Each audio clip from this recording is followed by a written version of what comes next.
മാലിന്യം അതെപ്പോഴും ഒരു വലിയ പ്രശ്നം തന്നെയാണല്ലേ. ഈ മാലിന്യം മൂലം ഉണ്ടാകുന്ന പ്രശ്നങ്ങൾ എന്തെല്ലാമാണെന്ന് ഞാൻ പറയാതെ തന്നെ നിങ്ങൾക്കറിയാവുന്ന കാര്യമാണ്.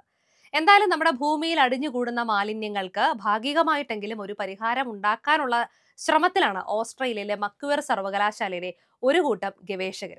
ജനിതക ഗവേഷണം വഴി ഈച്ചകളിൽ പരിഷ്കാരം വരുത്തി പുതിയ ഈച്ചകളെ സൃഷ്ടിച്ചാണ് ഇതിന് പരിഹാരമേകാനാണ് ഇവരുടെ ഒരു ശ്രമം എന്ന് പറയുന്നത്. അതായത് ഈ ഓർഗാനിക് ഗണത്തിൽപ്പെടുന്ന, അതായത് മനുഷ്യർ പുറത്തുവിടുന്ന ഓർഗാനിക് ഗണത്തിൽപ്പെടുന്ന വേസ്റ്റുകളാണ് ഇത് ഭക്ഷിക്കുന്നത്.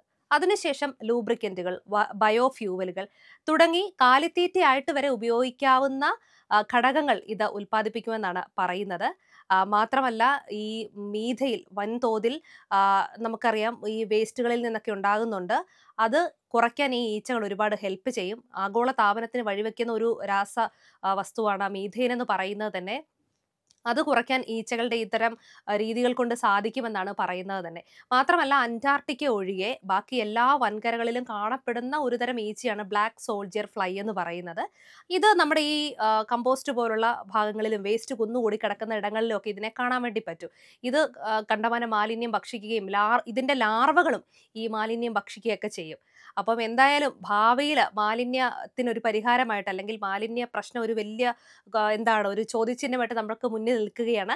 അപ്പോൾ ഇത്തരം പരിഹാരത്തിന് ഈച്ചകൾ വഴിവെക്കുമെന്നാണ് ഇവരുടെ ഒരു പരിശ്രമവും, അല്ലെങ്കിൽ ഇവരുടെ ഒരു പ്രത്യാശയും ഇവരുടെ ഒരു ശ്രമവും ഒക്കെ അതിനുവേണ്ടി നടന്നുകൊണ്ടിരിക്കുന്നത്. അപ്പം ഈച്ചകൾ നമ്മളെ മാലിന്യത്തിൽ നിന്ന് രക്ഷിക്കുമോ എന്ന് നമുക്ക് കാത്തിരുന്ന് കാണാം.